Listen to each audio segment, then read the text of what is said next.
Hi, this is Tony Robbins. Welcome to session number 1, your hour of power.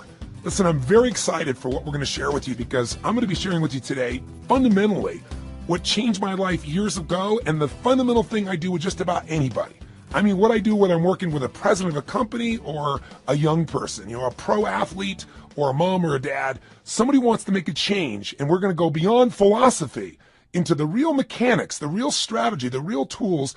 This is where it all starts. And to start this session, I'll tell you what I want to talk to you about. I want to talk to you about what's missing. Yeah, missing. What's missing from your life? You might say, wait a second, nothing's missing from my life, Tony. I'm on a roll. I'm here with you on the ultimate edge. I mean, my life is great. I'm just here because I like to improve a few things. Okay, I believe you. But if you're really honest, I bet there's something missing. And by the way, there's nothing to be embarrassed about that. We're so weird as a society. It's like we all want to be perfect. Something missing from my life? Nothing's missing. We try to cover it up even to ourselves. But I'll tell you how we know it. If you look around at most people's lives, there's this huge thing called stress. In fact, if you read interviews with people that do all these focus groups on politics, on business, on products, the number one emotion experienced by people in North America today, you know what it is? Anxiety. Not fear. Fear's not so bad. If you get fearful, your whole body kind of gears up and then something happens. Either you were fearful and you were right and you have to deal with the problem, or many times the situation gets resolved and you go, man, I was fearful and I didn't need to be, and the fear's gone. But anxiety is an emotion that most people carry with them every day. It's that feeling that never goes away. It never ends. It's a feeling that, man, if I don't run home and take care of all those emails and everything else, it's like it just gets piling up. It's more and more and more. It's the feeling that you never completely win, that you can't let go. Maybe that you can't even fully allow yourself to enjoy, much less just achieve and succeed. See, the goal of this first session of this hour of power is to get you not just to realize how extraordinary your life is and appreciate what you have, but also to decide on what you want and to make it happen by making the shifts inside yourself that are necessary. But to make that happen, you're going to have to recapture what's missing. Not only what you want and what you need, but if there's one thing missing from most people's life today because of the way we live and technology, it's time. I mean, think about it. Not just time, but time for yourself. Time to actually feel. Time to not just react to the constant stimulus. Time to sit down and dream or decide. This is how I want my life to be. This is what I'm committed to. This is how I'm going to live from this day forward. See, most of us are so caught up in making a living and reacting to the Crackberry or your iPhone or another set of emails or someone who's interrupting you in the middle of a conversation to take an email, on their phone, or the buzzing in your pocket, or the stimulus of 1,000 channels. All of this set of triggers, all our normal business demands we have from our families. We want to take care of our families. We want to make a difference in the world and be the strongest we could possibly be. We want to achieve and succeed and be happy. And oh yeah, by the way, we got to deal with terrorism, economies that go up and down. And wow, what happened to that stock market? What happened to that real estate market? Or man, that subprime crisis. Ooh. Or, what's happening in my business? There's all the normal stresses of the environment. And then there's how we've begun to live. And I'm here to say to you that if you will give yourself one gift, if you give yourself the gift a little bit of time to think, to feel, to be, to condition your body and mind to work together, the whole game can change. But if you don't, you can succeed like crazy. You can make it all happen and you can still feel empty. Have you been there? Where you made everybody else feel good and you were a super dad or mom or a business person and, it's all there. But you still got stress? And don't get me wrong, I'm not saying you're not going to have stress in your life, but I'm saying there needs to be some time for you. Do you agree with me on this? So if you do that, you can make this psychological shift that changes life, the mental shift, the emotional shift, and the physical shift. Because after all, what are we talking about here when we talk about an extraordinary life? Let's remind you, what creates an extraordinary life no matter what's happening in our life? It's this psychology. And by the way, are you experiencing extraordinary life? Are we living in a world of extraordinary life? Extraordinary resources, yes. But depending on where you live in the world, if you live in the Western world or, quote, the modern world, what you see mostly is stress. I actually live all over the world in 4 different countries. But my primary residence, where I'm from originally, is the U.S. And here in America, we're 5% of the world's population. but we consume 80% of the world's cocaine. I mean, that tells you something's missing. When you gotta coke yourself up, drug yourself out, hype yourself up with more caffeine, distract yourself as much as you can with your iPod, your music, anything to just change your state, it's because there's some level of fulfillment that's missing. Don't get me wrong, all those things are wonderful, but they've gotta be things that we don't rely on to be alive. Would you agree? You know, kids today are 10 times heavier than they've ever been. And when I say 10 times, I'm not exaggerating by much. We have more obese people in America and frankly in the Western world than any time in human history. We're not exactly starving for food. We're starving for wisdom. We're starving for fulfillment. We're starving for the emotions that we want. And so most of us turn to drugs. And it isn't always a medical drug or even an illicit drug, but rather it's the drug of food. It's the drug of distraction. It's the drug of alcohol or cigarettes or something to be able to just kind of cope with the stress that's in our life. But that doesn't mean we have a better life. It's just a break for a moment. And then we re-enter that same world. Part of my goal here with you in the Ultimate Edge, and even in the beginning of this session, is to set up a new game for you that you design, that you can win, and that you can condition into your system so that when things get crazy, bam, you can go there. And it doesn't require you to go to some external stimulus to feel that aliveness or to feel fulfilled or to feel at peace or to feel your center. So my goal is to get you to develop a couple of simple habits, to make a few simple decisions, to take a couple of actions that'll begin to create a momentum for your life that will take you to the point where you will stand tall and say, I love my life. This is what I've always dreamed about. I am not willing to settle for less than I can be or share or create or give in my lifetime. And I want to take advantage of this incredible time to be alive, and I want to enjoy it to its fullest, and I want to make sure I contribute in a unique way. And 500 channels of television with nothing on but infomercials, and 8 million different forms of computers and music and email and instant messages and beepers and cell phones and remote access to the internet, none of that's going to transform your life. Your life is going to change if you do nothing because life is changing so rapidly around you. Your body's going to change whether you want it to or not as time goes by. Your relationships are going to change. People are going to die. People are going to pass on. People are going to change their beliefs and values. Everything in your life is going to change. You don't have to work at change. Change is automatic. Progress is not. To get the edge, you have to decide that you're going to make progress in your life. You're going to have to decide that you're not going to be one of those people just drawn by the river, and you also can't get off the river and just sit on the side because life keeps moving. You got to step in the river and you got to direct your course by knowing what you want for your life. Now, why don't most people do this? Because most of us are so stressed, we never take time for the thing that's really missing, time for ourselves. And what's really missing is we don't ever contribute to ourselves. We're so busy taking care of our children and worrying about our spouses and our friends and making sure at work we're accomplishing the tasks on time. And the last person who gets taken care of is us.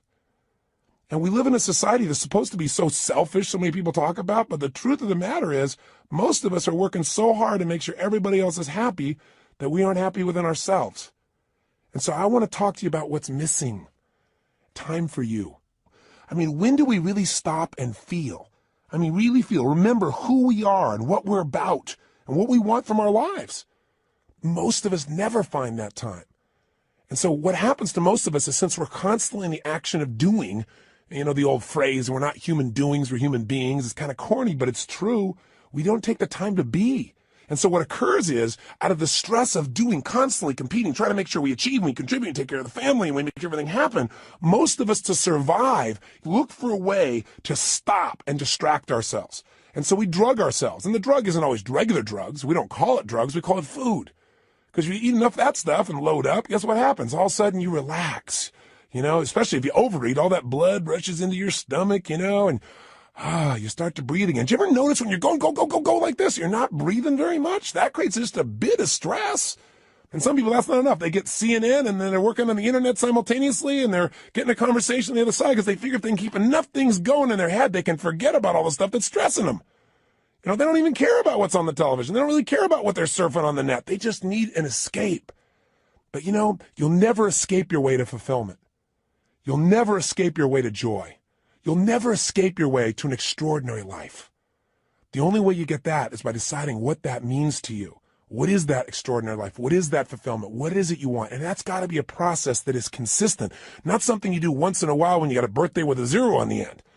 Not something that you do, at New Year's where you sit down and go, all right, I better look at my life, see how I'm doing. All right, let's make some resolutions that I know I'm going to break within the week. And then I'll check in on them maybe a year from now, next New Year's, and see how I'm doing. That's called recipe for failure. Do you think most people in life are fulfilled? Or are most people in life stressed? Now, let me tell you, stress is a code word for fear. See, when somebody says they're stressed, that's because they don't want to say I'm fearful. You go, no, I'm just stressed. I have all these things to do. Well, why are you stressed about it? Well, if I don't get them done, if you don't get them done, what? Well, then everybody will be upset. Well, what if they are a little upset? Well, well, then I'll have failed. Well, if you fail, what does that mean? Well, you keep on digging. If they fail, they feel like if they failed, then they're worthless. If they're worthless, they won't be loved. Stress comes from making things more important than they really are. And most people in life are spending all their time majoring in minor things. They're putting all their focus, all their energy, all their attention on responding to the reactions of the moment, rather than stopping in that timeless place of who you are and saying, gosh, what is it that I really want today? What do I want to create? Because I got to tell you something. Everything in the outside world, everything around you that you like or dislike, that's stressing you or that you're thrilled about, was first created on the inside. Everything that you're experiencing in your life, your relationship, the way your kids are, your job, your opportunities, it all started with decisions you made in your head. Decisions about what to focus on, decisions about what things were meaning, whether you should be upset about it, whether you should learn from it, whether this is a challenge, an opportunity, or a crisis. And the decision about what you're going to do, these decisions are shaping your life. You got to understand, getting the edge simply means this. 80% of success in anything in life is psychology. The ability to manage your mindset, your ability to find the opportunity in any situation. This isn't stupid positive thinking where you just sit around and, go to your garden and say, there's no weeds, there's no weeds, there's no weeds, there's no weeds. I don't believe in that kind of positive thinking. It's garbage. There's weeds there and you got to pull them out. But you got to have enough intelligence, enough psychology to say, I'm not going to see it worse than it is. Because, people say, I'm skeptical, I'm pessimistic. Oh, garbage. You're fearful. If you say you're skeptical or you're pessimistic, what you're really saying is, I'm afraid of being disappointed. I don't want to get my hopes up. I don't want to look naive. So I don't want to be hurt again.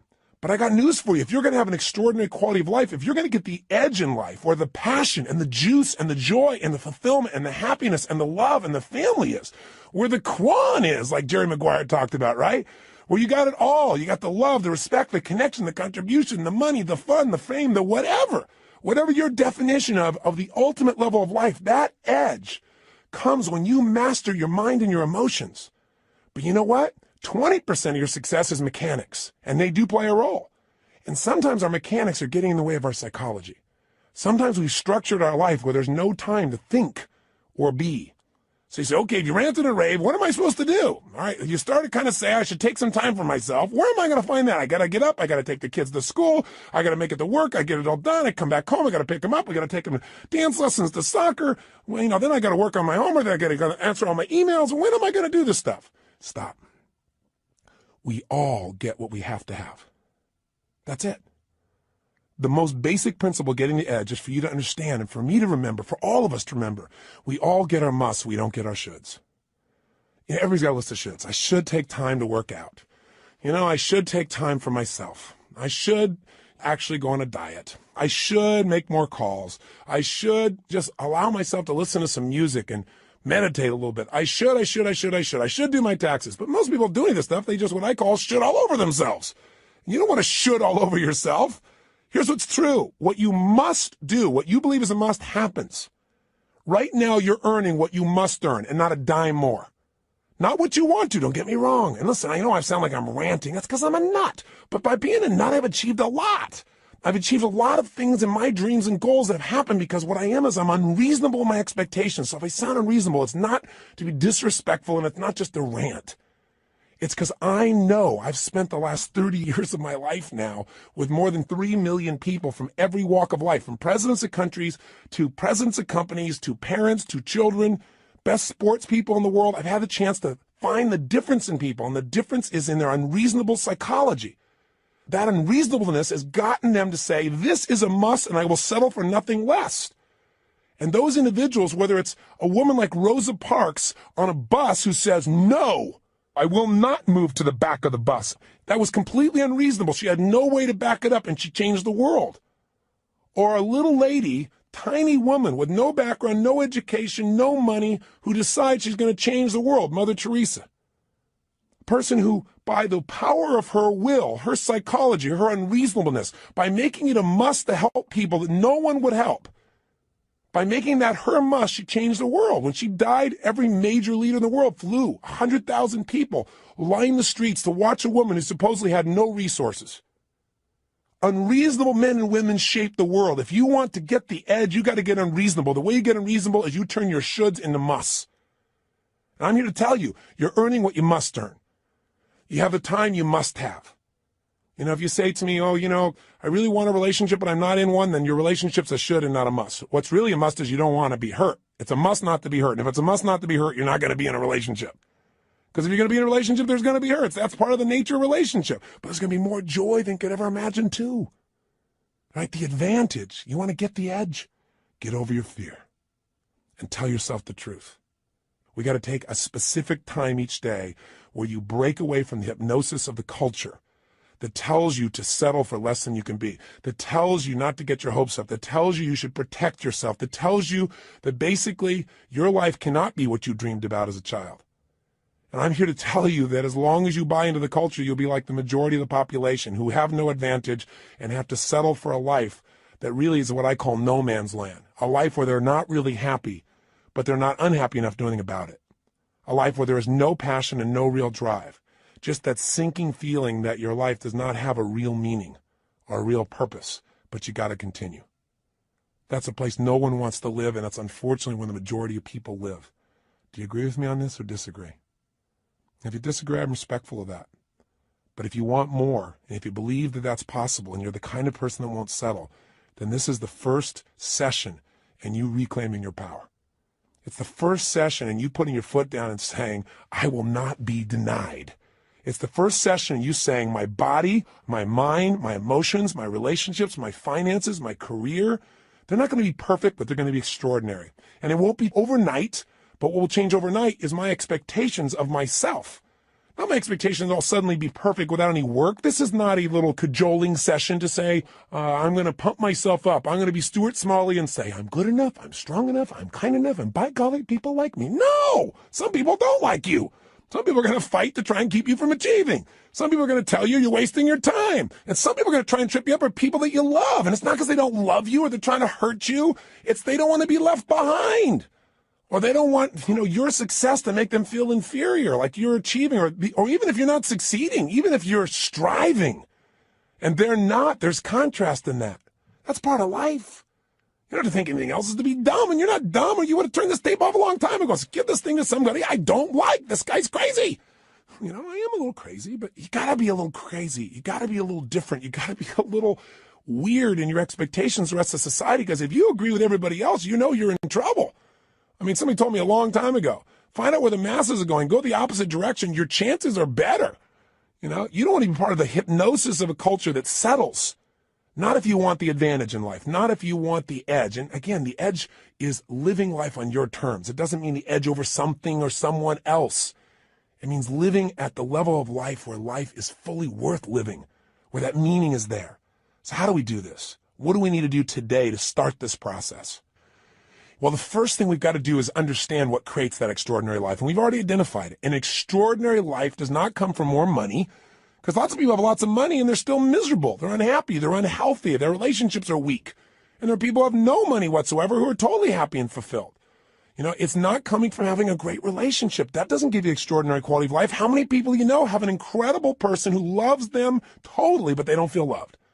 Or they feel loved by them, but they still feel like their life is meaningless or worthless because they haven't achieved enough. They haven't done enough. Their body's not strong enough. Their kids haven't accomplished enough. See, it's not going to come from money. It's not going to come from relationship. It's not going to come from your job. It's not going to come from getting a raise. It's not going to come from anything but you finally stopping and understanding that the quality of your life is in direct proportion to the quality of the emotions you're in on a daily basis. If you live in frustration, if you live in resentment, if you live in anger, if you live in rejection, if you live in self-pity, if you live in those emotional states, the quality of your life, no matter what happens, no matter how much money you get, no matter how many people think they love you, no matter how much you achieve, will be worthless. If you live in a space of gratitude, if you cultivate the emotion of passion, if you cultivate the emotion of excitement, of love, of compassion, of drive, of hunger, of ambition, of appreciation, of grace, of humility. In those states, it won't matter what happens in your job. It won't matter what challenges come, because they're going to come. I mean, it's only a matter of time. You'll have another one soon. We all got problems. Problems are a sign of life. And the way we deal with them determines the quality of our life. And the way we deal with them is, where do you spend your time emotionally? Where are you? That idea of an extraordinary life only comes from an extraordinary psychology, which is a mindset that allows you to find an empowering meaning in whatever life gives you. I mean, I meet people all the time that are so upset over the littlest things. And you meet somebody who's terminally ill and you don't even know it. You don't even know. You find out later on from somebody else. They're so happy. They're so exciting. You talk to them and say, how do you do this? And they say, listen, to me, it's not how long I live. It's how I live. I'm here to live fully while I'm here, while I'm alive. I'm going to get upset about little stuff like that.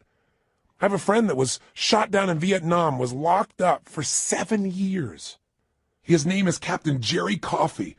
And Captain Coffey and I have been friends for several decades now, but I'll tell you, the greatest thing he did that allowed him to make this one of the best experiences of his life, which is ridiculous as that sounds, he really experiences and believes, is because he developed a set of rituals while he was in that prison that allowed him to take control of his body, his mind, his emotions, and to this day, they live inside him.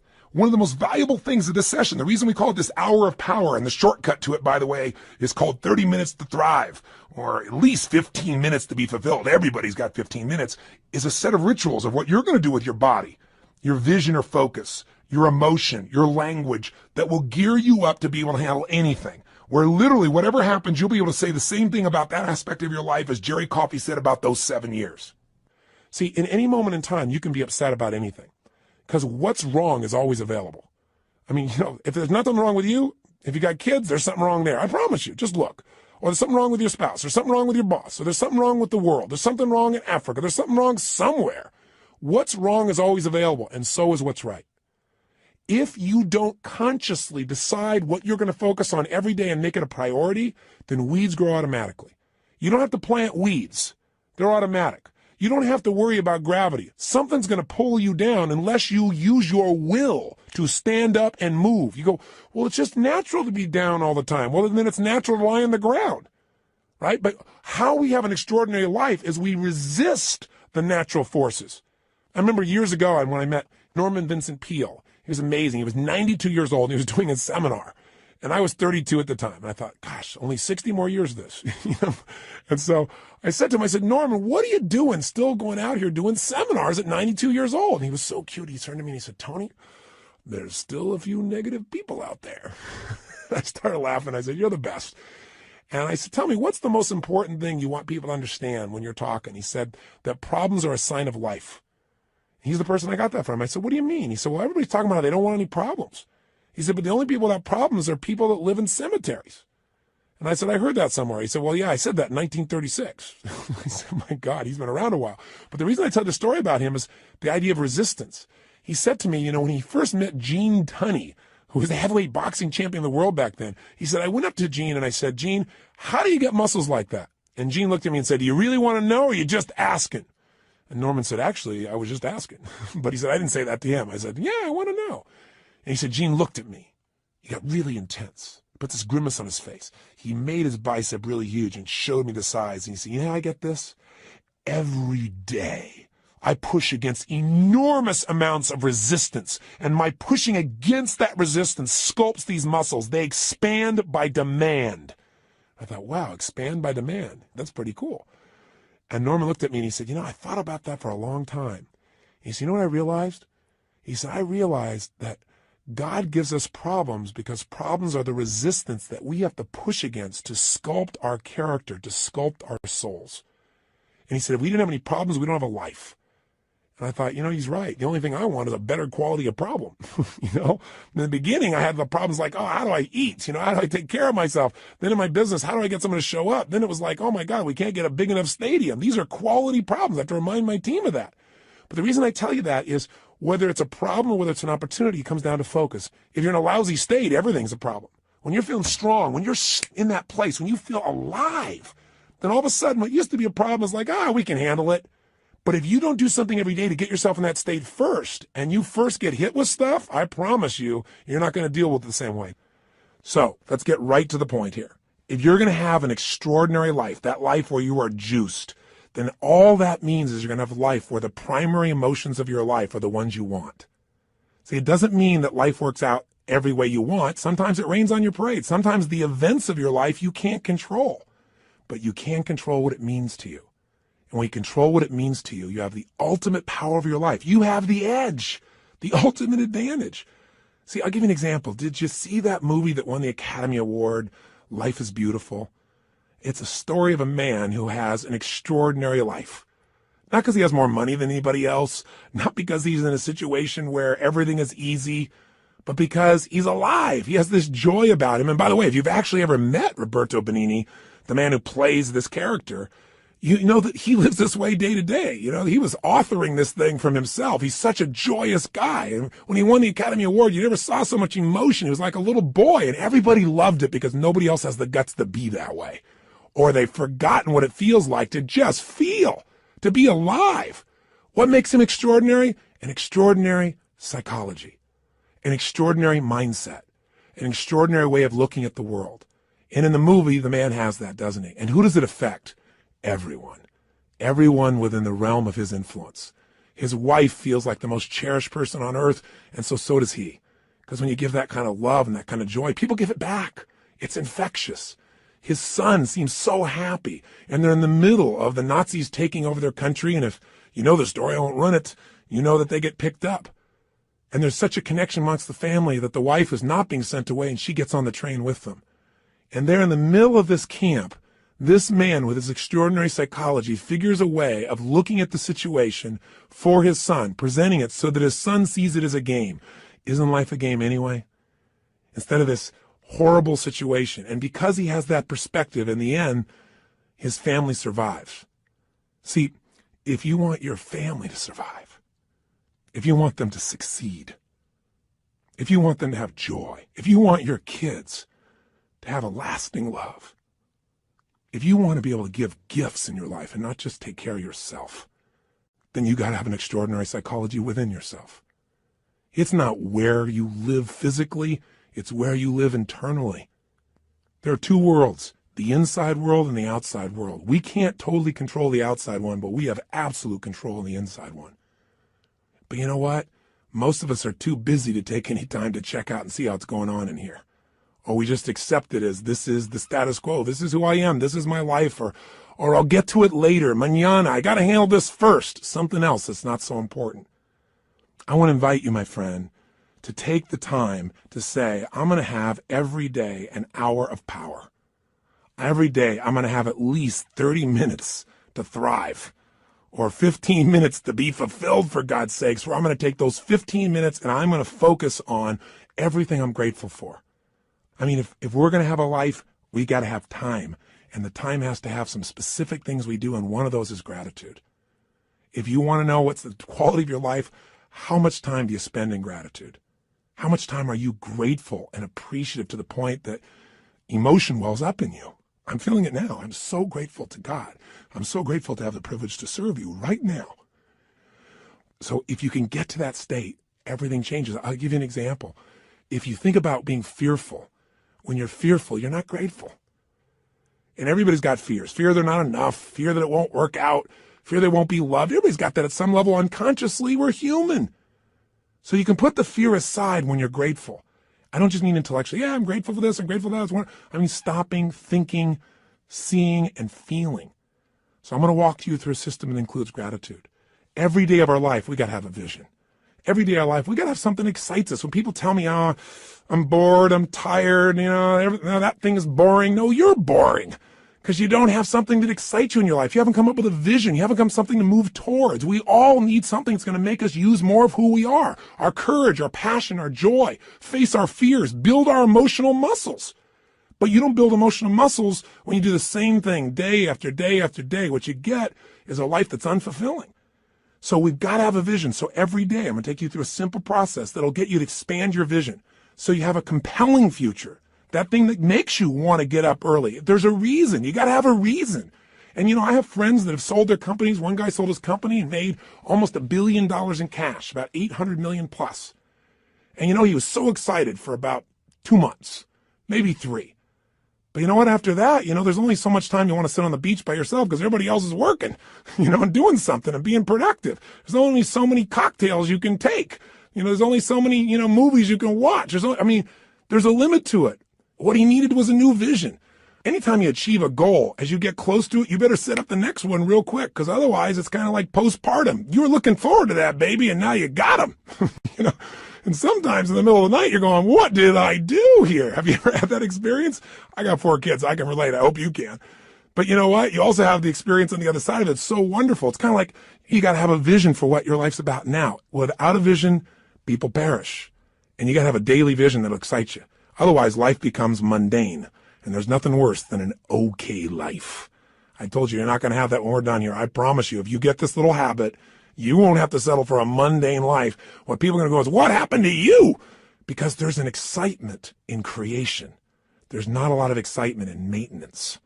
You have to maintain your body. You got to maintain things, but creating things, that's what God created us for. Gave us the gift to make choices that could create new things, businesses, ideas, families, friends, a garden. And it's available to every one of us. But if you don't got a vision each day, then the day is not going to have much juice, is it? So every day there's got to be a little time for vision, right? Time for gratitude, time for vision. Every day you got to move. I'll tell you why most people are unhappy. They don't move. Look at our lives today. Most people live in a box, don't they? And then what do? They get up in the morning, have a box cereal breakfast, right?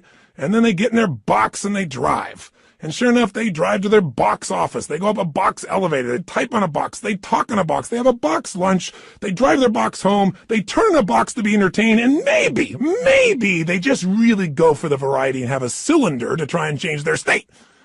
Listen, life has got to be about movement. When you move, you're alive. Emotion comes from motion. The more you move, the more you feel. Motion in your voice. For me to have this voice change, I'm changing the way I move. You saw me right now, you think I'm a maniac because I'm moving different ways, but that's how you feel.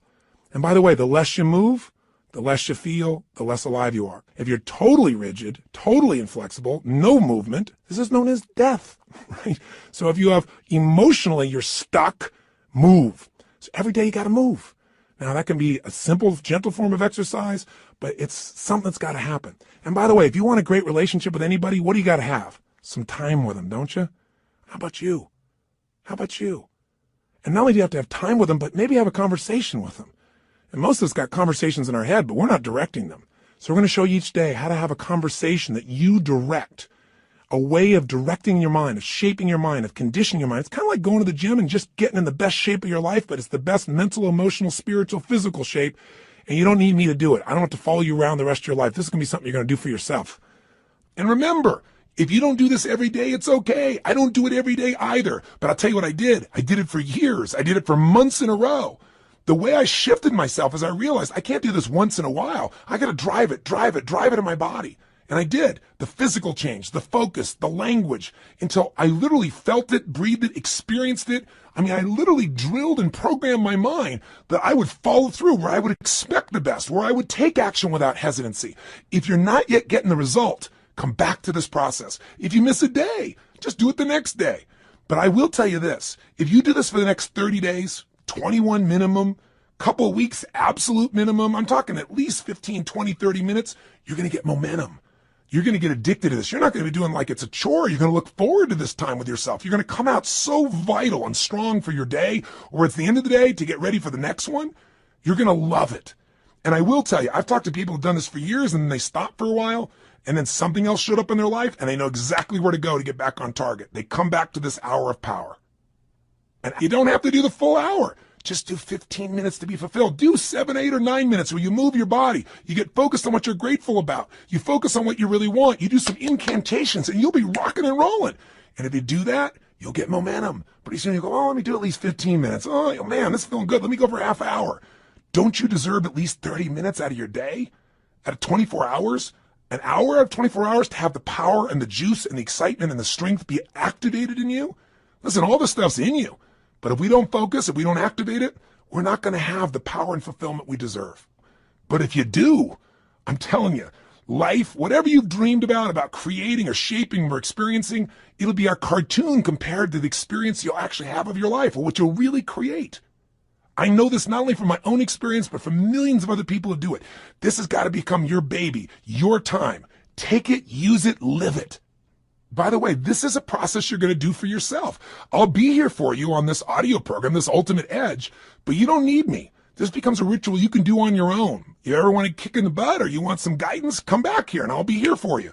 But this is something you can do for the rest of your life. It's not creating any dependency. This is your life. This is your process, and it'll be your reward. So, how does it work? Well, let's do this first. It's time for you to make some discoveries. So I'm going to ask you, just take a moment. And if you have our journal there, you can do it in a journal. You can do it on a piece of paper. You don't make it rules-driven. Just do it. Don't just do it in your head. I want you to write down all the emotions you experience in an average week. And on one side, write all the good ones, the other side, all the bad ones. Now, when I say bad ones, there really are no bad emotions, but the ones that are painful and you don't like. So all I want you to do is write them down. And when you write them down, try not to edit them. Don't try and say, well, just do it this way. If you experience this emotion on a consistent basis, doesn't mean every day, but at least once a week, write it down. The ones you consistently feel, not the one once in a while you feel this feeling, because what this is going to tell us is where you're really living right now. This doesn't tell me your income. I don't care. But I care about what you're passionate about. I care about what hurts you. I care about what you love. I care about what moves you. And you do too. And you don't even have to tell me the what's. Let's just figure out the feelings first. So please take a moment right now, because now we're going to begin to stop talking and we're going to start the process of doing. First step here is let's figure out where you are. Write down now, on one side, all the emotions you consistently feel in a week that are positive. On the other side, all negative. So stop the tape right now, or if it's a CD, just pause it and get yourself to this right now. Go ahead. Are you still listening? I'm not going to continue until you do this. Come on here. You got to get there right. Don't just listen. Okay, if you're in your car and you say you can't do it, then turn off the CD or tape, stop it, pause it, and do it in your head at least. Or pull the car over. You're worth figuring out where you are. Cars are going to go by. You're going to drive the rest of your life. You're still going to get there. It'll take 3 minutes. Come on, be one of the few who do. Pull over. That's it. Pull over right now. Sit down and write this out just for a second. I promise you it'll be worth it. Go ahead and do it. Do it right now. So now you have some emotions that you really want. How do you create them? And you have some emotions you don't want. How do you get rid of them? What if I told you you literally could change how you feel in an instant? Well, you know this is true from your past experience at times, right? There are times where you're totally upset and then something got your attention and now you're laughing. You know, people can be literally at a funeral and they're in a terrible place and all of a sudden something cracks them up. I mean, it's pretty rare, but it has happened. People can be in a place where they're in the worst situation and somehow they find all their determination. How to do that specifically is what I want to show you real quickly now. And I'm going to give you a quick overview of it, but I'll give it to you in 3 parts. 3 things you need to feel anything. These are the reasons why you feel anything. In other words, if you feel sad or upset or frustrated or depressed, there's only 3 reasons. And if you change any one of these 3, you're going to change how you feel. And if you change all 3, you'll change how you feel completely. If you're feeling happy, if you're feeling excited, if you're feeling euphoric, if you're on a roll and you want to know why you feel that way, yeah, maybe great things are happening in your life, but there's a reason why you feel that way in this moment. Sometimes you have great things happening in your life and you still don't feel great. So how do you do that? There's 3 reasons. 3 things have to be in place for you to feel great. I call these 3 reasons the triad because there are 3 patterns that if you do these 3 patterns in your body in a certain way, you'll get a certain result, and it's like a recipe. You do one recipe, you get one result. You do another one, you get a different result. You get one kind of cake or another. So let's give you an example. I have an initial seminar, an immersion, where in one weekend people get massive momentum to change their life. It's called Unleash the Power Within. It's a chance in a weekend to really step up and say, I'm going to transform it. I don't care if it's my body, my emotions, a fear, my job. It's time to do it. And we put people in an environment for 3 days of total immersion. That is a blast. And people come out transformed. That process, though, very often, one of the first things I'll do is I'll ask people, what do you really want? I'll take people in the audience. We got 1,500, 2,000 people in that type of program usually. And they'll say, oh, well, I want to make, $1 million. I want to make $1 billion. I want to help my kids get through school. I want to have more confidence. I want to lose 57 pounds. I say, okay, great. Why do you want these things? If you lost the 57 pounds, if you made the $1 billion, what are you going to get? And sooner or later they'd say, well, if I change the world, it'll make a difference. And I'll say, yeah, but what will that give you? And eventually say, well, it'll make me feel good, like my life had meaning. Or they'll say, if I lost 47 pounds, I'd feel more sexy or I'd feel more energetic. Or they'd say, if I made this money, I'd feel freedom or power or secure.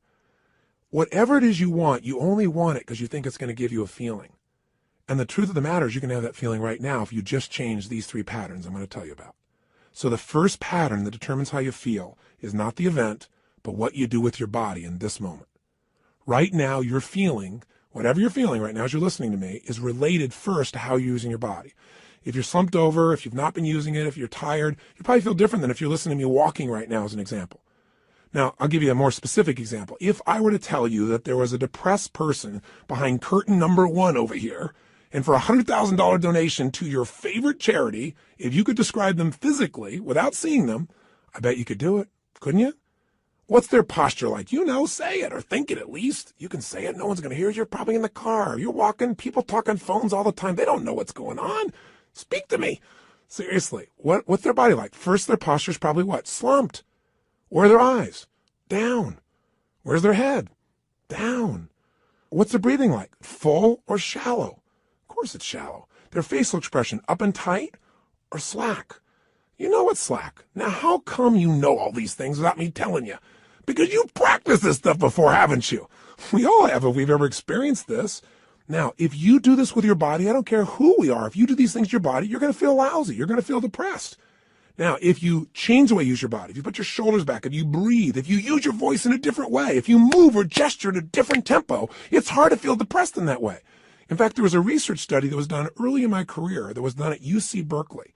And they did something that sounded insane. Traditionally, if somebody's depressed, if they go to a traditional psychiatric approach, today we live with a philosophy that depression is merely a Prozac deficiency. You know, that we live in this world today that if things aren't working out, let's not resolve what's going on inside you. Let's just drug you. It's called better living through chemistry. Yeah, just drug you and keep on going. We do the same thing with kids today. We got this attention deficit disorder. They've now upgraded it to ADHD, attention deficit hyperactive disorder. This couldn't be the fact that kids are overstimulated, don't get enough focus or attention, and don't know how to use their energy in a world where things are going so slow when they're learning in school compared to how they are on the internet or on MTV or anything else. It must be that we should drug them into submission so they get as slow as us and we're comfortable. It's an interesting way that we look at life today. The truth of the matter is these kids are using their bodies in ways that aren't acceptable, but they're not being directed. We go for the quick hit. We want the instant solution, even if it isn't a long-term solution that makes us more healthy. You can get a solution, but it may not be sustainable in a healthful way. The bottom line is, in that approach, we usually drug people. So at UC Berkeley, they tried something different. No drugs. Did something you're going to think sounds so stupid. Here's all they did. They came up with a simple approach. They took people that were clinically depressed. This means you achieved high levels of depression. You've got certification now. You are clinically depressed. You are an achiever at the depression level. This means you practice this pattern on a regular basis. And they took them, and by the way, I know I'm sounding obnoxious right now. I'm not trying to make depression sound like these people are terrible, because I felt it in my life a long time ago too, but I don't go there anymore because I know exactly what creates it. And I want to break the pattern of us thinking we're not in control. So please understand where I'm really coming from. But the point is, here's what they did. They had people come for 4 weeks, stand in front of this mirror that has 3 parts to it, and do one silly thing. Grin from ear to ear. And they had to make them smile for no good reason for 20 minutes. Now, when they're doing this, they had a grin so big that they created crow's feet on the side of the eyes. You know, that little set of lines, you're smiling so big? Now, interesting, they keep their shoulders back while they're doing this and breathe fully. You go, dumb idea. But what happened? Not a single person was able to remain depressed, including a woman who claimed that she was depressed even while she slept, which is one heck of an accomplishment. And you know what's interesting? At the end of these 20 days, many of them had no need for medication anymore, and that's all they changed. Only one part of what we call their triad. Just the physical part. That's how powerful it is. See, if you rise up, if you move up, if you use your body in a totally different way, you're going to feel different. Emotion is created by motion. See, we have 80 muscles in our face. How many of them are you using consciously? Are you doing anything different with your body so you can feel different? Or do you do the same things so you feel the same things? You look at your list you have written down there. That list represents a few patterns that you do in your body on a regular basis and you don't even think about it. And whenever you do it, you're going to feel it. Some make you feel good when you do that. Some make you feel bad. By the way, when you think about a movement, to breathe, you got to move. To sing, you got to move. To speak. If I start talking like this, I'm moving organs in my body in a different way than if I start speaking more like this. And I said, hi, I'm Tony Robbins, and I'm going to share with you now how to have an extraordinary life during the next 7,000 hours of this program. You got, turn this guy off quick. There's got to be some combination of energy there, and that energy comes because I'm not sitting in a chair here. I don't have a script in front of me. I'm looking at this microphone. I'm visualizing your face, and I'm trying to think what I can give you that I know will make a difference based on 25 years of experience. And I'm telling you, the number one thing is change the way you move. Change the way you use your body, and you'll change the way you feel now, instantly. I don't care how bad you felt if you change it. Now, if you just change it for a second and you move your hands up for a moment, you make a little minor change, you'll get a minor change in feeling. But if you make a radical change, if you go, yes, I'm doing this now, I'm sick of this, I promise you're going to feel different than if you go, I don't know what to do. I know this sounds so stupid, but it works. And you know what? The best study of life is what works, even if it's simple. It's nice to have things simple. Why do we have to make it so hard to feel good? Here's the second part of the triad. The second part is the pattern of focus and belief, and they relate to one another. See, whatever you focus on, you're going to feel whether it's true or not. Have you ever had an experience where somebody did something, or you thought somebody did something? Even better example. You heard, you thought, and you thought they did it to take advantage of you. And as you focused on that, you got angry or sad or hurt. And then later on, you found out you were dead wrong, that either they never did it, it wasn't true, or that wasn't their intent, and you felt bad about it, or you felt embarrassed. How can that be?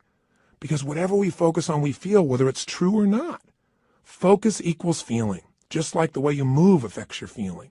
See, right now, if I said to you, what are you juiced about in your life? What could you be excited about? If you really wanted to be excited in your life right now, what could you be excited about? Or what are you proud of?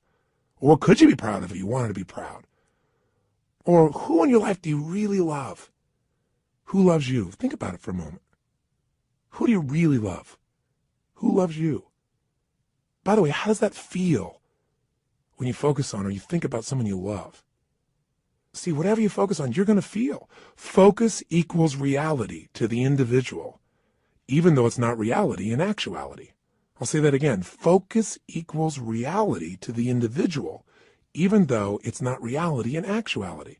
That's a complicated way of saying whatever you focus on, you're going to feel, whether it's true or not, because your brain doesn't know the difference between something you vividly imagine, that's called focus on, or something you actually experience. It's very powerful. If you use this to your advantage, it means something very simple. How fast can you change how you feel? As fast as you change your focus. As fast as you change the way you move. See, right now, if you're focused on something that's really upsetting or something you're worried about or something you're fearful about, you're going to feel those feelings. If you focus on something you're really grateful for, you're going to feel a totally different set of feelings. See, you are in control and you can change your feelings in an instant. The problem is we don't believe we can change that fast. And the second problem is we have patterns of doing this, don't we? We tend to, like, on a regular basis, focus on what overwhelms us or focus on what we're upset with in our spouse or focus on why we failed in the past. And if you keep focusing on things where you didn't succeed, guess what? You're going to feel like a failure. And when you feel like a failure, you're not going to take action to make things better. You can't build on the past that doesn't work. But you can also focus on what you want, on what you want to create. You can focus on the solution. Hey, when you got a problem, everybody's got problems. But 95% of your time has got to be spent on the solution. 5% on the problem. Most of us spend all the time describing the problem more and more detail. And we wonder why we feel overwhelmed. Focus is the secret key to changing, and you can do it in an instant. One way to change your focus is to change the third thing, your language patterns. See, all day long we're thinking. What's thinking? All day long you're asking and answering questions with yourself. Should I do this? What does this mean? Why is this? Where is this going on? That's what initiates thinking, is a question. You know what the problem is? We have patterns of questions we ask that don't serve us. Some of us ask questions like, how come this always happens to me? Well, it doesn't always happen to you. But if you ask a lousy question like that on a regular basis, your brain goes, because you're an idiot. You know, how come I can never lose weight? Well, you can lose weight, but ask a lousy question, ask and you shall what? You receive. How come I can never lose weight? Your brain says, because you're a pig. You know, come up with a better question, for God's sake. See, questions direct us. Questions are a form of language. And if you want to change your life, one of the things I have people discover is what questions you're asking. And also, what phrases do you say a lot? Because phrases hypnotize us. We have certain words by themselves that'll change the way you feel. If somebody says to you, hey, listen, I think you're mistaken about that. You might have one feeling. They go, you're wrong. You feel something very different just by the language. If somebody says you're lying, you have a whole different feeling, don't you?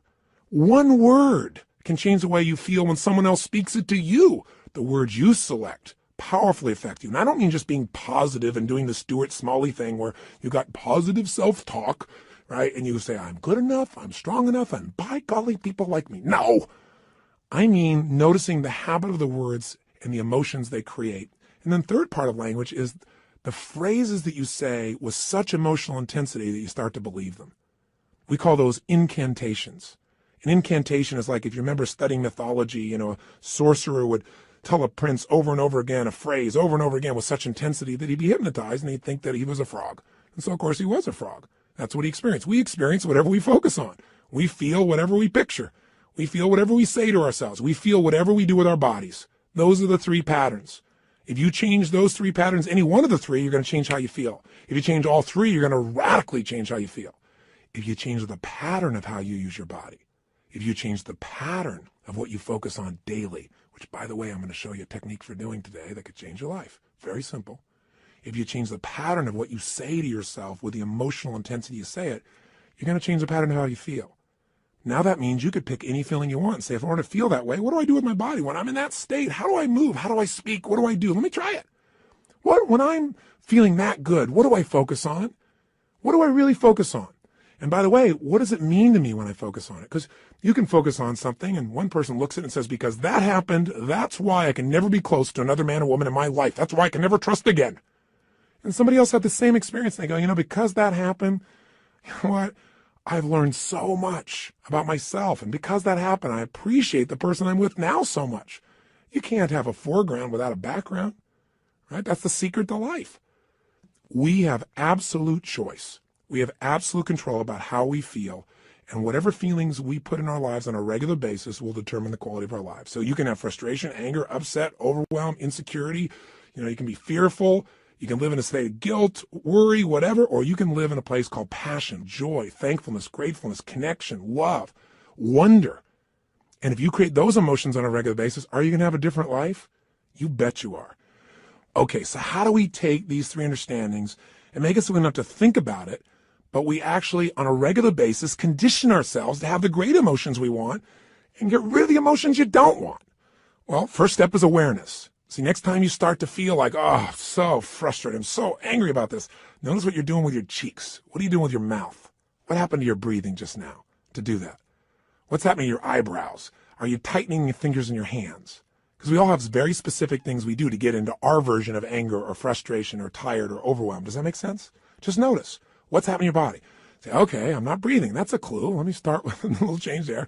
My mouth is so tight, I can't even talk. That might be a clue why you're a little uptight. So loosen your jaw. Second thing, okay, what am I focusing on? I'm focusing on how, this isn't working. Now, to help you understand the belief part, ask yourself, in order to feel this way, what would I have to believe? In order to be frustrated, what would I have to believe? I have to believe that it should be better than it is, and it's not, and it's not working.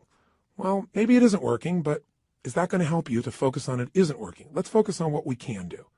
Or if you say, I feel like it's hopeless because in order to feel hopeless, I have to believe that there's nothing I can do. Is that really true? Is there's nothing you can do? Or are you just caught up in a state? Are you just caught up in a pattern? See, if you ask yourself, what do I have to believe to feel this way? It'll help you to break that part of the triad because you'll start to say, yeah, that isn't really even true. All right, so that'll help you there. Third part of awareness is to say, okay, what am I saying to myself? Why do they do this? How come they always do these things? Why don't they ever listen? Well, I'm asking a lot of lousy questions because they may listen sometimes, but I'm saying they don't. I'm saying it with total intensity. Of course I'm going to feel bad. Let me change what I'm saying. Let me change what I'm asking. How can I turn this around? What do I need to focus on to make this work? What's the truth here? Maybe I can't control it all, but I can control what it means to me. What does this really mean? If you just have that awareness and you break your pattern, you can get out of a negative emotion in a moment. Then you can say, well, how do I want to feel? To feel like that, what would I have to focus on right now? What would I have to believe? I have to believe, I can turn anything around. I may not like it, but I can make it happen. It's just another challenge that God's given me to sculpt my soul. Throw it at me. That's what this is about. Now, here's what you can do that'll make this part of your life. You make it a simple ritual. When you use the word ritual, some people think of something religious or something, hocus pocus. Rituals, a simple word for rituals would be habits. But I think rituals is better because every person has rituals whether they know it or not. In fact, your rituals equal your results. If you look at your life and let's say your body is not where it wants to be, I promise you, whether you know it or not, you got rituals. What do? You start your day the same way each day. I'm sure you start your day by first going on a wrong walk or exercise approach. You eat really consciously. That's why you're overweight, right? Wrong. You may be starting off at Starbucks, and then you're going for that muffin, and then you're rushing off and not really taking care of yourself. And so your body never gets the right start. And what do you end up doing when you get to the office? You have a set of rituals. Whenever people are failing, they have rituals that cause them to fail to achieve what they want. Listen, if you come home and the first thing you do when you go home is you go straight into turning on your email, and flip it on, or you flip on the news in the background, and you do all these different things. If the first thing you don't do, people have rituals in their relationships. What's yours? What's the first thing you do consistently each day when you go home? I know every day's different, but there's some overall patterns, aren't there? I mean, people who have a great relationship have a very different ritual than people that don't. There may be people that love each other, but there's no passion because what's the first thing they do? Their ritual is come home, hey, honey, a little kiss on the cheek, and then boom, go straight and turn on the email. Or boom, go and turn on the news or something in the background. Or say, I got to go take a break right now. They don't connect. They don't have some ritualistic way to connect that produces energy and excitement or playfulness or fun. You meet a couple that are really in love. They have fun things. The first thing I do, and I'm not saying we're the ideal, but this is the weird thing we do. I come home, the first thing happens, the door closed, I go, Lucy, because I remember as a kid watching Lucy and Arnaz, and sure enough, I love Lucy. My wife is a crazy mofo. My wife is a crazy nut, right? That's why we're made for each other. And, it creates a different tone, a different energy. And then oftentimes we do different things, but all of a sudden I'll say, where are you? And she'll hide. Or she'll come running at me, we haven't seen each other for years, playfully, we hug and twirl. We do this stuff all the time. I'm making this up. People go to my personal assistant very often, and the most common question she gets, she tells Sage and I is, I've seen them in the seminars, I've seen this environment. They're not like that really all the time, are they? That's how bad our society's become, because most people's rituals do not produce playfulness. They don't produce passion. They don't produce sensuality or teasing or flirting. It happens with somebody at work, but maybe not with the person you're in love with at home. See, rituals shape your life. So what this is about is discovering a set of rituals that'll make you stronger for every area of your life. But I want this also to become kind of a trigger for you to say, okay, if I'm not thrilled with a certain part of my life, what's my ritual in that area of my life? What are my financial rituals? Is it avoidance? Do I really get focused on it? Do I pay attention to it? Because if it's not working, you got the wrong ritual. Find someone who's succeeding and find out what they do differently and do that, and your life will change. That's the essence that we're starting with. So we're going to give you a simple, fundamental ritual we call the hour of power, or 30 minutes to thrive, because everybody's got 30 minutes, or at least 15 minutes to be fulfilled. So what does it look like? Here's what it is simply. At the end of the session, there's another CD you can actually take with you on a walk. You can go and make this process happen, and I'll guide you through it in case you forget how this works, but it's pretty simple. It has 3 parts. Here's what you're going to do. The first step is that you want to make sure that the moment you wake up in the morning, there's no hesitancy to get up. So you start to train your body, which is training your mind. Remember, your body and mind are linked. Whatever you do with your body, it's going to affect your mind. You want to train your body to jump out of bed immediately with energy, without hesitancy, and to start moving. Because remember, emotion comes from motion. We've got to move. Now, ideally, you would exercise in the morning. There's a lot of reasons to do that because of all the times. And by the way, I'm a night person, so I understand if you go morning, I ain't jumping out of bed in the morning. I turn on around midnight or 1 in the morning, and sometimes I don't go to bed to 4 or 5. So what I'm talking about, you can adapt, but just hear me out. The ideal time to work out is in the morning, because if you exercise in the morning, you turn on your metabolism and you have it for the whole day. If you don't exercise, you get no metabolism and you just keep gaining fat, and your body loses its strength and you lose muscle every single year, especially as you age. But if you can train yourself to do that in the morning as the first thing, even if you have to get up earlier or go to bed slightly earlier or just take 1 hour less sleep or 30 minutes less sleep or 15 minutes less sleep, if you can do that in the morning, you turn on the metabolism, but you also turn on your emotions. Movement and breath are the first phase. So what you're going to do, have your shoes beside your bed. And if you've got somebody to do this with, it's even better. I mean, if you got your lover and the first thing you do is get up in the morning and you can spend time walking with them, that's great. But you get up and you physically move. You go for a walk anywhere. You get outside. You get out of the house. You move immediately. Now, walking doesn't sound very dynamic and you may want to run, but you walk first to start warming up your body, warming up your metabolism. And as you're walking, there's a pattern of breathing that when you do it, it will stimulate your body to cleanse itself, and it'll start to move everything you need. And the ratio of breath is you're inhaling 4 breaths in a row, so it's, and then you're exhaling 4 in a row. As you're doing this, you're actually going to be tapping fingers. You'll be doing this same pattern again and again.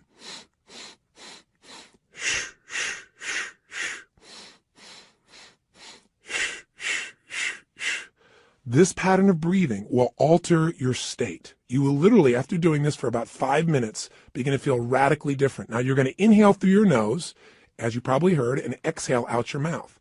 And this is something called breath walking. There have been studies done on this at MIT, and it literally alters brain functioning. But you don't have to know the studies to be able to feel what it does in your system. So all you're going to do is for the first 5 minutes, enjoy yourself. Get up. You don't have to worry about, oh, I got to run right now. My back's sore. You just get up and you start to walk. You walk for about 5 minutes with this breathing pattern. Step 2, you get grateful and you begin to visualize. So in phase 2, what you're going to do now is you're going to cultivate the emotion of gratitude. What you're going to do very simply is, remember I said fear disappears when you're grateful. The minute you're grateful, you're rich. When you have everything in your life to be grateful for and you don't feel that emotion, you got nothing. You're poor. So this has to be a daily emotion. It's like the antidote to all the stress, the antidote to all the frustration. But you got to cultivate it, because if you go into a state of depression on a regular basis, pretty soon your body goes there automatically because it's conditioned, it's trained. It's like what we call anchoring it. By going into that physiology, by breathing, and by visualizing. So what you're going to do is you're going to focus on and ask yourself, what are all the things in my life I'm grateful for while you walk? So you're outdoors, you're moving, so your pattern of physiology makes you feel good. Now, as you're moving, you think about everything you're grateful for. And I usually start with a circle. I start with myself right here and my wife, Sage, and I think about all the things I'm grateful to God for in my life, my health. I start to think immediately, okay, my family members, and I think about them and I send love to them. I make this spiral of thought going out. And then I think about my close friends and my close business associates, and then all the people I get to serve through my work in the world. And I just expand it. You think of moments you're grateful for. You know, a moment that I had with my son where he shared something with me that just made me cry. It was so beautiful.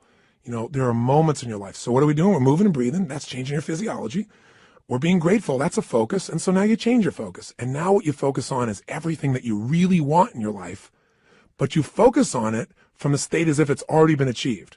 I honestly start just giving thanks for it as if it's done. I am so grateful that that business deal has come together the way it has. So what I do is I begin to see it as if it's already done. Because remember, your brain can't tell the difference between something you vividly imagine and something you actually experience.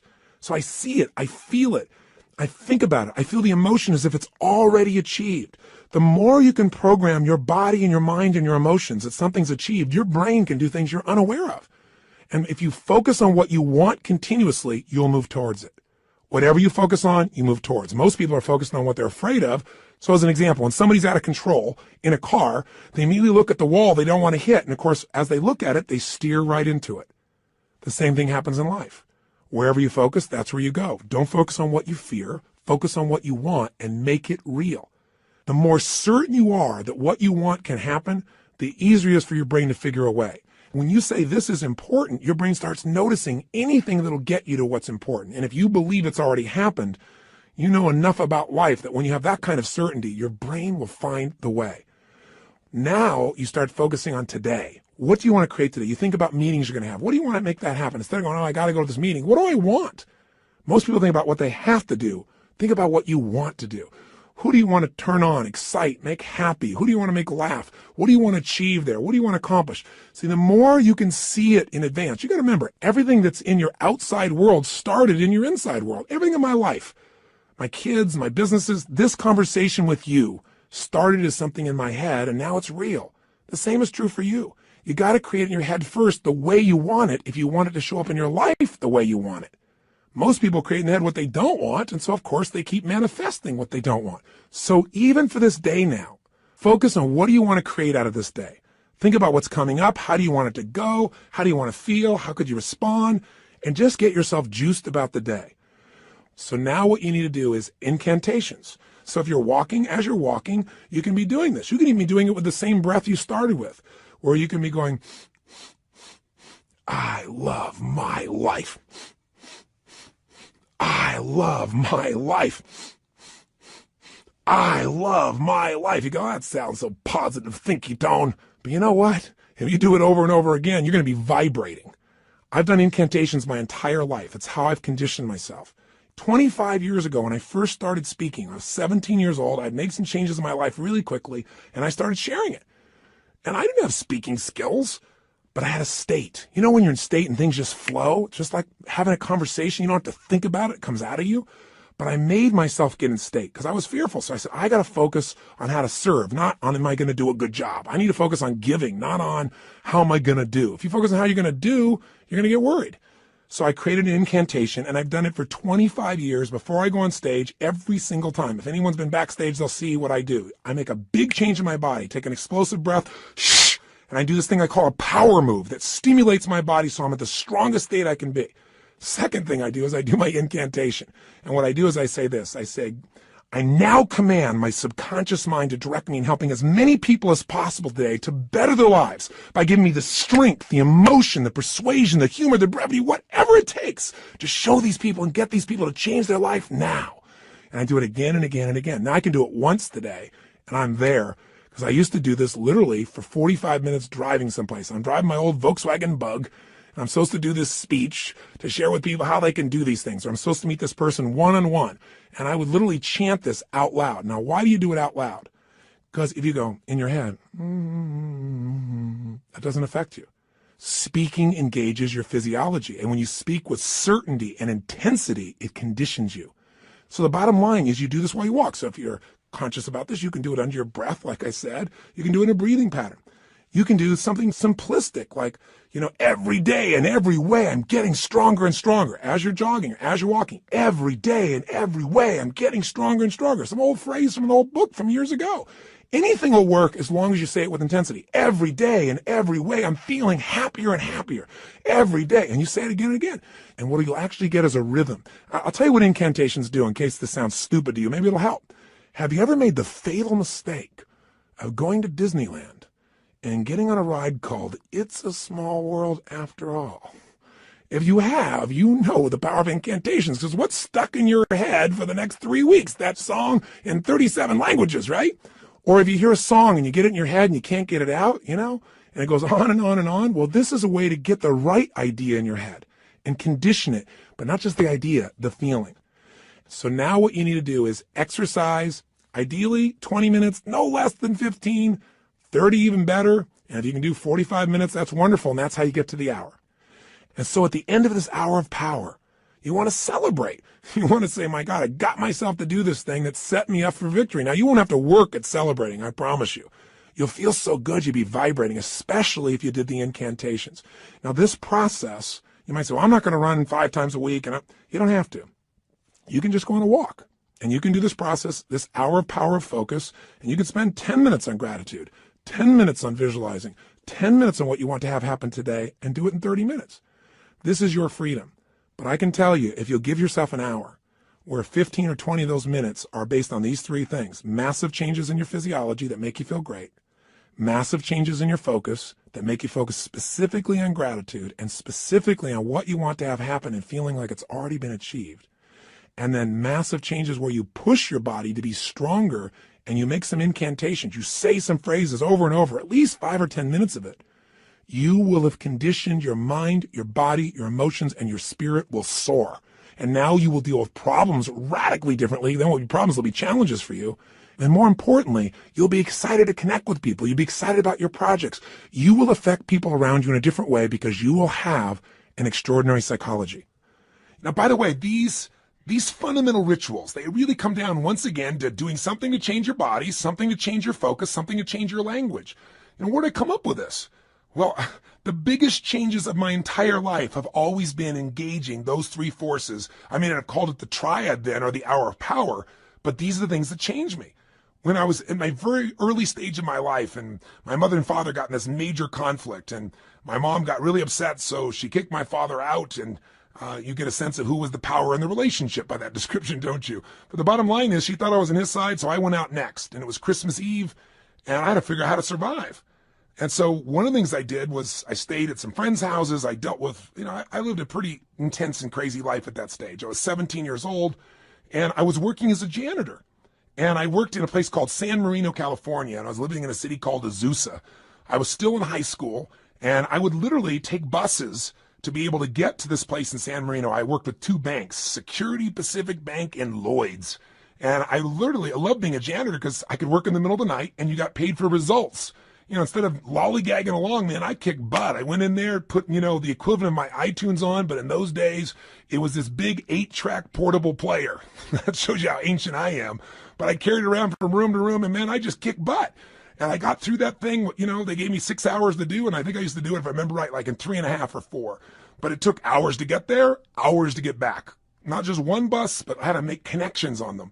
So long story short, I'm doing this, I'm not getting much sleep and getting up in the morning, going to school, and I'm burning out, but I'm still sticking with it. And I'm upset with my mom because I feel like she is not listening to me. And frankly, this is not an attack on my mom. Thank God she did this. This made me so strong. At the time, I hated her guts, honestly. But, she was pushing me in ways I didn't really realize at the time. You don't always understand as a kid. I just had my own story about it. But all I knew was I was trying to survive. And the bottom line of the story, and the reason I'm telling you this in terms of rituals is this. I'd finish maybe 1:30, 1 o'clock in the morning, and then I'd get out there and I'd jump on that late night bus and start the long journey home. Well, interestingly enough, on this night, I get out there, I'm waiting for the bus, and I'm going, I know I didn't miss it. And I kept my eye out on it because, I couldn't afford to miss the bus. It's the only bus till morning, or, I don't know when, hours and hours later. I never discovered that, but I knew I had to be on that bus. And nothing came. An hour went by and nothing came. An hour and a half went by. Now I don't know the real time. I can't remember honestly, but somewhere around 2:30, 3 in the morning, and I'm freaking out. And so sure enough, guess what? Somebody comes by and goes, "Hey kid, what are you doing?" And I said, "What are you talking about?" This man, he said, "The buses aren't coming," because I was sitting on the bench. He said, "There's a bus strike." So what do you do? I didn't have any friends with cars. I couldn't, quote, call home and get a lift. So I finally thought, I got to get home. And I started walking. I thought, at this pace of walking, I am never going to get there. So inside of me, something just snapped. Something got mad. Something got intense. And what I started to do was started to jog. I thought, I can't jog all this way home. And then something inside of me went, you're going to find the way. You're going to find the way. And I started doing these incantations. In those days, I'd just started reading these books on programming my mind, some of those old basic books. And I started, as I was jogging, going, every day in every way, I'm getting stronger and stronger. Every day in every way, I'm getting stronger and stronger. And then after doing this over and over again, it became like an addiction. You ever had one of those songs get stuck in your head? Did you ever make that fatal mistake of going to Disneyland and riding on that ride called It's a Small World After All? And then that song is stuck in your head for like next 3 weeks in 167 languages. Well, this can happen in a positive way. This incantation, I kept changing. I'm getting healthier and healthier. I'm getting stronger and stronger. Honestly, I think in the very beginning I went, I'm going to show her. I'm going to show her. It was anger initially, honestly. I'm going to show my mom she can't stop me kind of thing. And then it converted into joy. I ran from San Marino to Azusa. How long is that accurately? I can't tell you to the exact mile, but it's roughly 12 miles. I'd never run 3 miles in my life. But I'm going to tell you something. At the end of that run, I never felt stronger in my entire life. I felt like I could storm through anything. Nothing was going to stop me. And that created a whole new momentum in my life. And what was it? Physiology, focus, and language at the most intense level. And literally to this day, when I have faced things in my life over the last 20, 30 years, I can pull back up that moment, that experience, without even thinking about it. It almost gave me, it's like it made that fundamental muscle. Now, after that time in my life started to take off. And eventually, obviously, mended things with my mom and my family, and everything became beautiful. And equally importantly, I grew as a man. I wasn't a stupid boy who was just focused on himself. I really started to shift how I could contribute, how I could grow, how I could make a difference. And in a short period of time, at a very young age, here I was, a very successful young man. I was written up in newspapers and magazines. My nickname was Wonder Boy. My ego started to grow real big, And the interesting thing happened was, I then got beyond my comfort zone. I started feeling that third pillar. I didn't call it then, but I started feeling these inner conflicts. I mentioned this when I talked to you a little bit in that first session on decisions and destiny, but I found myself in a place where I was making a lot of money. And I grew up very poor. And I had this blueprint, this mindset that said, man, I've gone through, 3 divorces with my mom. I've seen these men come and go. All of those arguments were based on financial stress. That's the story I had in my head. Obviously, it was more than that. They had conflicts in their values and their beliefs, but I simplified it to that. So I thought, man, if I can earn enough money, I can make everybody happy. Love will be there. That's not what happened. I went back and started hanging out with my friends, and all of a sudden they started like, yeah, you got money now. And I had all this judgment. I was never doing it for money. I was doing it because I want to make a difference, and I wanted to have some financial freedom too. So you know what I started doing? I started to sabotage myself. I didn't do it consciously. I did it unconsciously. Started not showing up for key meetings. Started showing up late. Started snapping at people. And I'm a loving guy. And I'd feel bad about it. And then I'd apologize to the person, but then I'd go do it again. It was like unconsciously. I wanted to get back to where I knew everybody would be okay with me. They'd be okay if I was successful, but not too financially successful. And the bottom line is, if you've heard the story of my life before, people come up and say, how did you change your life? When you're back there in Venice, that's where I was. I lost everything financially. I moved into this cheap little, one-room bachelor apartment, not a bedroom, just one room. I was living in that room. I had my little cooking plate I had. I used to wash my dishes in the bathtub. 2516 Pacific Avenue, apartment 3A, if you ever want to check it out. I literally went back there years ago and knocked on the door to see who was living there and see if I could help them out, see if lightning could strike twice in the same place. That's a whole nother story I'll tell you sometime. But the point is, I found myself in this place where I was waking up each day feeling sorry for myself. My life was a mess. I was watching television all the time. I was eating to try and fill myself up because I wasn't filled up emotionally. And I gained 38 pounds in about 2.5 months. And again, that's not easy to do. So, what did I do? I kept eating and just not moving as much as possible. But what changed me was a series of events, one in particular, but a series of them that really made me feel humiliated, made me look at my life and say, man, somewhere inside of me, I know I'm more than what I'm demonstrating mentally and emotionally and physically and financially and spiritually. And the day that all snapped for me, the way I changed it was with the same ritual. I didn't think about it consciously. I just went, look, I got this big gut. I got no energy. I feel like I got no control over my life. So I decided I was going to go on a run. Now, going on a run is not something I'd done for several years at that point, at least a year and a half. And I had this big gut. And so I put on in those days what used to be known as a Walkman. Don't know if you're ancient enough to remember those as well. You can see how I was moved from 8 tracks all the way into the Walkman, this giant little device with a headphone. And I remember I played some music from a group called Heart. Do you remember them? They had a song called Barracuda. And I got on that beach and I ran as hard as I could humanly run until I felt like I was going to spit up blood, and I kept on doing it. I didn't know what I was doing at the time, but you know what I was doing. I was making a big change in my physiology. And I used the music to put myself in a peak state of focus. And when I was done, I took out this journal, I wrote a line down the middle of the page, and on one side I wrote everything I was committed to having in my life. Everything. And the other side, I wrote everything I'm committed to not having in my life, which is most of how I was living. The relationship I was in, the way I was living physically, the way I was financially. I didn't even know how I was going to change, but I had an absolute vision for what I wanted. I was in a peak state physically, and I started doing incantations. I started doing these. I started going, God's wealth is circulating in my life. His wealth flows to me in avalanches of abundance. All my needs, desires, and goals are met instantaneously by infinite intelligence, for I am one with God, and God is everything. I remember it so vividly. I'm not looking at some script right now. I remember it vividly because I did it day after day after day. And I didn't just say these over and over again. I visualized God's wealth is circulating in my life, and I see the wealth of God coming to me in the form of love and joy and connection and making a difference. His wealth flows to me in avalanches of abundance. And I'd imagine avalanches of joy, of happiness, of impact, of money, of love, of fun, everything. I'd image it. I'd feel it in my body. It was happening. God's wealth is circulating in my life. His wealth flows to me in avalanches of abundance. All my needs, desires, and goals are met instantaneously by infinite intelligence. And I would say it with that intensity and see it. For I'm one with God, and God is everything. Over and over and over and over again, till I would wake up thinking these thoughts. God's wealth is circulating in my life. I would feel this connection to God. I'd feel this connection to nature. I'd feel a sense of abundance. And sure enough, whatever you focus on, where focus goes, energy flows. I started looking for answers. What did I do? An hour of power.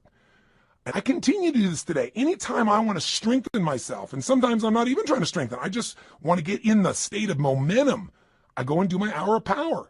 And I do it different ways, but it always includes a change in the physiology, my focus, my language, my sense of vision and gratitude. And I can do it different times and create all kinds of variety and use music and elements, but it never leaves me.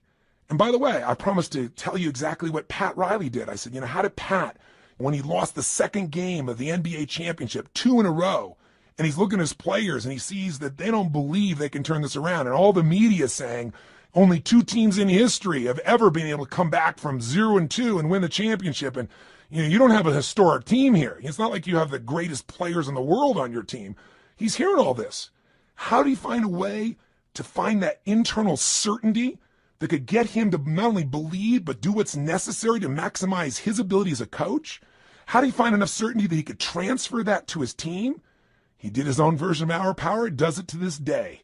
Pat's way of doing it is he gets a little walk going, and then he does these yoga-like postures that cause him to make this radical change in the way that he's sitting, moving, breathing, and focusing. And then he starts to get visions. He starts to meditate, and he gets a vision for what he's really after, not what he's afraid of, what he wants. He asks quality questions that give him quality answers. And then, of course, he has his incantations for himself and for his team. They have a theme that they repeat again and again and again until it literally gets in their nervous system. One of Pat's most fundamental belief systems that he uses as an incantation with his teams as long as he was a coach was simply this: we are the best conditioned, strongest, toughest, most disliked team in the league. Because he wanted to be so strong that they could face anything. And all these guys get that in their body day after day after day. But it was in one of these sessions that he got the insight to say, we are winning. He got the vision. We're going to win 12 days from today.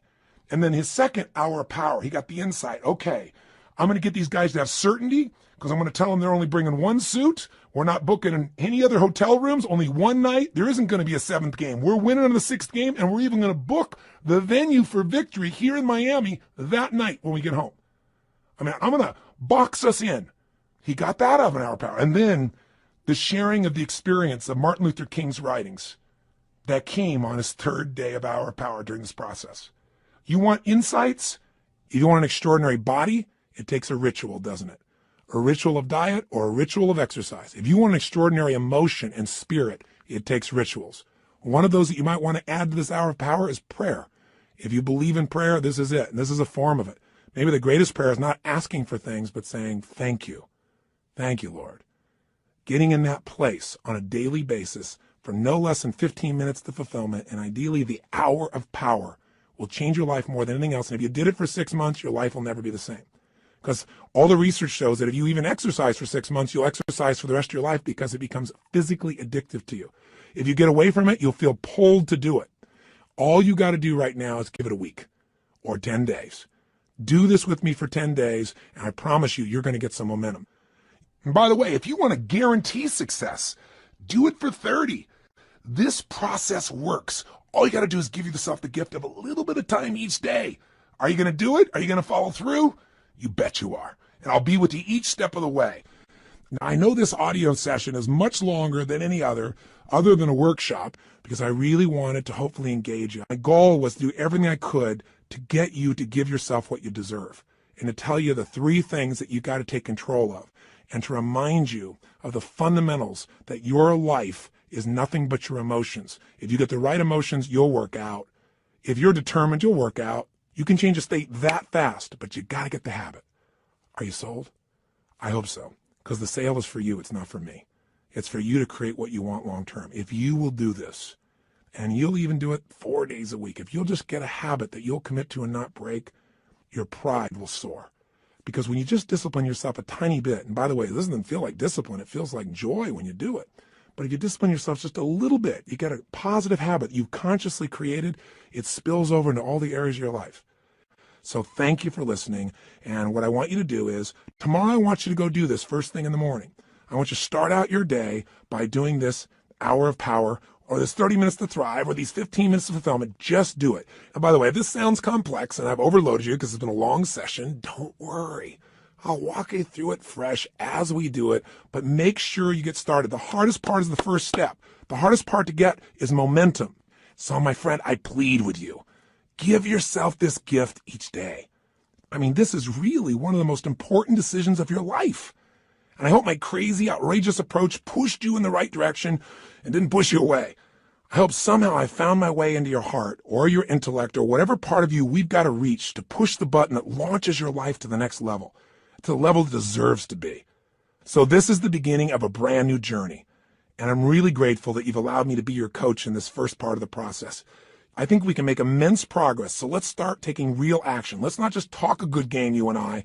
Let's do it. Just get your butt out there, because once you get out there, you'll get out there again and again. You'll get that momentum. It'll take over, and the best of you will start showing up every day. And when the best of you shows up every day, you're going to start appreciating yourself, and so will everybody else.